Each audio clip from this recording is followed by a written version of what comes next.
channel. Di video ini aku akan bahas perbedaan antara PKM sama LKTI. Tapi sebelumnya jangan lupa klik subscribe dan turn on notification biar kamu selalu dapat informasi terbaru dari video-videoku selanjutnya. Nah, pertama aku akan bahas PKM. PKM ini diadakan oleh Ristek Dikti. Jadi Riset dan Teknologi, jadi dari Kementerian Riset dan Teknologi untuk Pendidikan Tinggi. Nah, untuk PKM ini diawali dari mulai seleksi proposal dulu. Jadi nanti itu untuk PKM ini sebenarnya diadakan setiap tahun ya seleksinya. Nah, terus udah itu mulai dari awal yaitu pengumuman kapan sih pengumpulan batas terakhir proposal. Nah, di situ teman-teman bisa membuat proposal. Nah, proposalnya ini harus ditandatangani oleh dosen pembimbing, terus udah itu wakil dekan 3 sama wakil rektor 3 yang bidang kemahasiswaan. Nah, tapi nggak usah khawatir, jadi yang pasti harus teman-teman pastikan adalah untuk pengumpulannya itu dilakukan dari jauh-jauh hari. Jadi misalnya gini, kalau misalnya deadline-nya itu H-2 minggu, teman-teman kalau bisa udah dalam waktu H-2 minggu ini sudah selesai semua proposalnya. Masalahnya adalah banyak banget mahasiswa yang bahkan H-1 hari itu proposalnya masih belum fix. Jadi benar-benar last minute banget baru berusaha menyelesaikan semuanya, dan itu tuh panik banget. Dan masalah kepanikan ini, masalah nanti websitenya itu down karena semua orang pada ngupload di hari terakhir, itu udah jadi pemandangan setiap tahunnya. Padahal maksudnya dari tahun-tahun sebelumnya itu kan udah tahu ya kalau nanti di last minute itu websitenya akan down karena se-Indonesia mereka semua akan ngupload di hari terakhir. Tapi tetap aja orang-orang akan ngupload di hari terakhir, nggak tahu kenapa. Nah, ini saranku bagi teman-teman, hindarilah hal-hal seperti ini. Jadi jangan sampai kalau misalnya teman-teman udah bikin proposal sebaik mungkin, udah minta tanda tangan susah kesana kemari, udah punya ide yang bagus, tapi jadi nggak bisa di-upload hanya karena uploadnya di hari terakhir. Jadi usahain untuk manajemen waktunya lebih baik. Terus juga setelah teman-teman ngupload, nah di situ nanti teman-teman akan dikasih beberapa bulan kemudian akan ada pengumumannya siapa yang lolos pendanaan. Jadi setelah lolos proposal, maka yang lolos proposal ini akan dapat pendanaan. Nah, terus teman-teman akan dikasih waktu untuk mengerjakan penelitiannya sesuai dengan yang ditulis di proposal. Ini untuk yang 5 jenis PKM, yaitu PKMP, PKMM, PKMK, terus PKM apa lagi ya? Pokoknya ada 5 jenis. Nah, sementara kalau untuk yang PKM AI sama GT, yang itu gagasan aja, teman-teman nggak usah, nggak ada pengumuman untuk pendanaan. Jadi teman-teman nggak didanai, tapi nanti langsung diumumkan apakah lolos masuk PIMNAS atau tidak gitu. Nah, jadi kalau misalnya untuk yang bidang tadi ya PKMP, PKMK sampai PKMM, nah setelah teman-teman pendanaan, otomatis kan teman-teman harus membuat laporan evaluasinya. Setelah teman-teman membuat laporan evaluasi dan presentasi, maka setelahnya akan diumumkan siapa aja yang lolos masuk ke PIMNAS. Nah, PIMNAS ini seperti final di LKTI gitu. Jadi untuk prosesnya lebih panjang, jadi waktunya kalau nggak salah sih bisa memakan hampir waktu 1 tahun.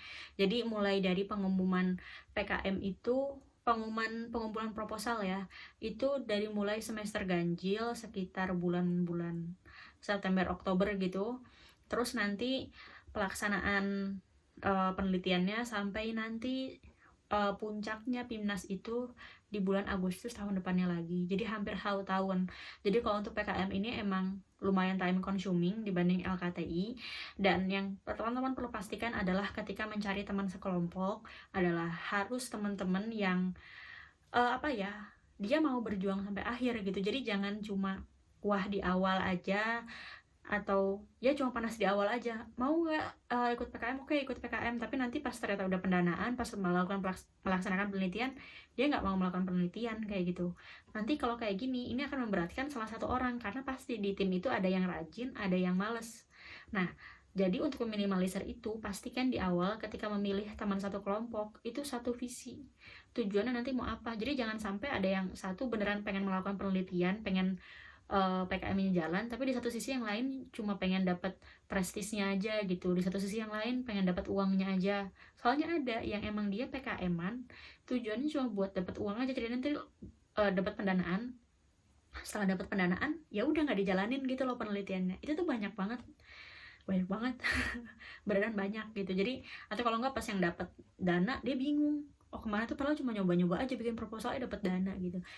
Itu pemandangan yang sangat wajar. Jadi kalau misalnya teman-teman memang mau serius ya diseriusin PKM-nya, dan kalau misalnya memang mau seriusin PKM-nya pastikan dapat teman-teman yang bisa sama-sama jadi support system di tim itu. Jadi jangan sampai yang ya sibuk sendiri-sendiri, karena nggak menutup kemungkinan memang pengen PKM-an cuma ya niatnya di awal aja, setelah itu nanti sibuk organisasi masing-masing, sibuk skripsian dan lain sebagainya, terus akhirnya PKM-nya nggak kepegang. Padahal kalau misalnya udah didanai itu udah jadi tanggung jawab kita kan udah dapat kepercayaan nih dari pemerintah, tapi ternyata nggak dilaksanakan sebaik mungkin. Itu untuk PKM sih. Jadi pengalaman puncaknya nanti di PIMNAS, dan di PIMNAS itu juga akan ada presentasi sama pameran produknya. Nah untuk nanti di PIMNAS akan ditentukan 3 pemenang, yaitu yang mendapatkan medali emas, perak, sama perunggu. Jadi kayak juara 1, 2, 3. Jadi yang emas itu juara 1, peringkat 2-nya itu dapat perak, dan peringkat 3-nya itu akan dapat perunggu. Sama nanti akan ada juara umum. Juara umum ini adalah kampus yang biasanya mendapatkan medali terbanyak. Jadi nanti medali ini kan ada poinnya ya, misalnya kayak emas poinnya berapa, terus yang silver poinnya berapa, sama yang perunggu poinnya berapa. Nanti di total dengan yang memperoleh medali terbanyak, maka dia yang akan kampusnya menjadi juara umum gitu. Nah, terus udah itu yang kedua adalah LKTI. LKTI itu apa? LKTI adalah Lomba Karya Tulis Ilmiah. Untuk LKTI sendiri umumnya nih ya, biasa tingkat nasional, meskipun nggak menutup kemungkinan ada yang di tingkat sejauh Bali aja atau di tingkat regional aja. Nah, bedanya apa? Kalau tingkat regional ya otomatis persaingannya nggak seketat yang di tingkat nasional. Kalau nasional ya otomatis karena peserta yang lebih banyak, maka kemungkinan seleksinya akan lebih ketat juga, karena ya kompetisinya kan lebih ketat kan. Nah terus udah itu untuk LKTI ini biasanya durasinya nggak sepanjang PKM, jadi nggak terlalu time consuming. Jadi misalnya pengumuman LKTI deadline-nya bulan ini kayak gitu ya. Terus nanti biasanya 2 minggu atau 4 minggu setelah itu udah langsung pengumuman. Dan setelah pengumuman siapa yang lolos itu akan langsung masuk ke final. Jadi nggak terlalu panjang prosesnya. Di final teman-teman akan presentasi, dan presentasi ini dibebaskan. Misalnya teman-teman mau bawa produk untuk demo juga silahkan, mau nggak bawa apa-apa, cuma mau presentasi aja pakai PPT juga silahkan, atau presentasinya nggak mau pakai PPT, mau ngomong langsung juga ya silahkan juga gitu kan.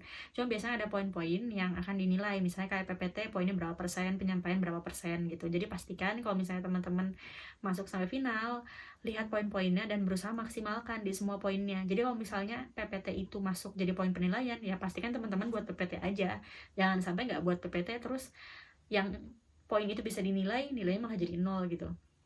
Nah, jadi untuk LKTI paling durasinya sekitar 2 bulanan sampai 3 bulanan ya, sejak teman-teman submit naskahnya sampai selesai. Itu durasinya nggak terlalu lama gitu.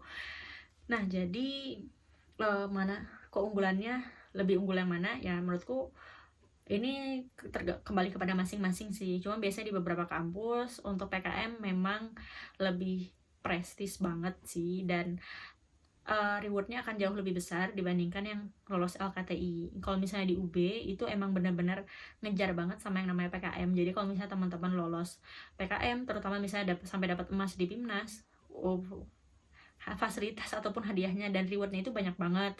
Udah dikasih reward dari tingkat universitas, dikasih reward dari pemerintah juga, dari Dikti ya, terus juga nanti dapat dari tingkat fakultas, termasuk juga teman-teman akan dapat fasilitas bebas skripsi, jadi nggak usah skripsian. Mungkin bagi teman-teman yang saat ini masih maba, ngerasa bahwa skripsian itu ya nggak ada apa-apanya gitu kan, ya nggak apa-apa. Semua mahasiswa maba berpikir seperti itu, karena juga saya dulu berpikir seperti itu. Tapi ketika semester 7 bertemu dengan skripsi, rasanya itu berat banget, nggak seperti yang diperkirakan di awal. Jadi skripsi itu kelihatan kayak indah banget, tapi ternyata pas sudah dijalani itu banyak duri-durinya di tengah, dan banyak yang nggak berhasil lolos di skripsi ini. Kenapa? Karena banyak teman-temanku juga yang akhirnya memutuskan untuk berhenti kuliah karena dia merasa nggak bisa ngerjain skripsinya. Jadi mending kalau misalnya berhenti kuliah memang dari awal gitu ya, semester 7 udah deh berhenti kuliah. Banyak yang udah ngabisin uang 14 semester, terus di semester 14 baru dia memutuskan untuk berhenti kuliah.